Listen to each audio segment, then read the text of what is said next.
নমস্কাৰ শ্ৰদ্ধাৰ শিক্ষাগুৰুসকল আপোনালোকে জানে মই বেঞ্চাৰ স্কুল প্ৰভিন্সিয়েলাইজেশ্যন প্ৰক্ৰিয়াৰ গুৰুত্বপূৰ্ণ নিউজসমূহ আপোনালোকৰ ওচৰত লৈ আহি আছোঁ এইটো চেনেলৰ জৰিয়তে গতিকে আপোনালোকে এনে গুৰুত্বপূৰ্ণ খবৰসমূহ পোৱাৰ বাবে মোৰ চেনেলটো ছাবস্ক্ৰাইব কৰি ৰাখিব আৰু বেল আইকনটো প্ৰেছ কৰিবলৈ নাপাহৰিব সো সময় নষ্ট নকৰাকৈ বলক ভিডিঅ'টো আৰম্ভ কৰোঁ আজিৰ যিবিলাক গুড নিউজ হৈছে সেই গুড নিউজবিলাকৰ ভিতৰত প্ৰথমটো গুড নিউজ হৈছে আমাৰ শিক্ষামন্ত্ৰী ৰনোজ পেগু ছাৰে ঘোষণা কৰা মতে যে আমাৰ যেটো বিদ্যালয়সমূহৰ ডাইস কোড 2012-13 দৰাৰ পৰিৱৰ্তে বৃত্তিবৰ্ষটো লোৱা হ'ব 2019-20 গতিকে এইটো এটা সিদ্ধান্তই আপোনালোকৰ স্কুলসমূহৰ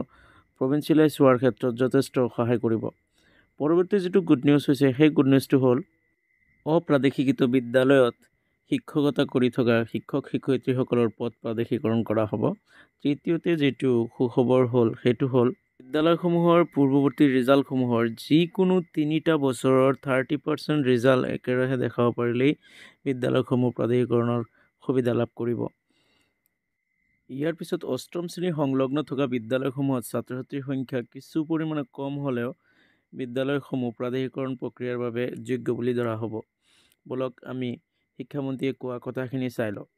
আৰু লগতে বেড নিউজটো শুনি লওঁ ৰাজ্যৰ অপ্ৰাদেশিকৃত শিক্ষানুষ্ঠানত কৰ্মৰত শিক্ষক কৰ্মচাৰীসকলৰ বাবে সুখবৰ নৱবৰ্ষ 2025ৰ প্ৰথমাৰ্ধতে চৰ্ত সাপেক্ষে পদ প্ৰাদেশিকীকৰণ হ'ব বছৰৰ পাছত বছৰ ধৰি বিনা বেতনে সেৱা আগবঢ়াই অহা অপ্ৰাদেশিকৃত শিক্ষানুষ্ঠানত কৰ্মৰত শিক্ষক কৰ্মচাৰীসকলৰ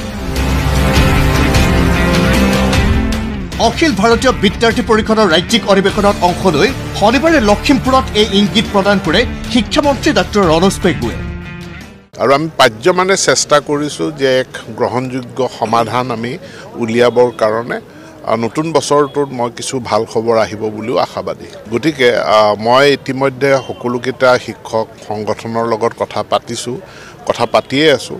অৱশ্যে ইয়াৰ বাবে ফেব্ৰুৱাৰীৰ মাজভাগৰ পৰা আৰম্ভ হ'বলগীয়া অসম বিধানসভাৰ বাজেট অধিৱেশনত সংশোধনীৰ বাবে উত্থাপনৰ পূৰ্ণ সম্ভাৱনা আছে 2017 চনৰ প্ৰাদেশিকীকৰণ আইন সেই মৰ্মে সকলো ঠিকে থাকিলে সংশোধন হ'ব প্ৰাদেশিকীকৰণ আইনৰ কেইবাটাও গুৰুত্বপূৰ্ণ দফা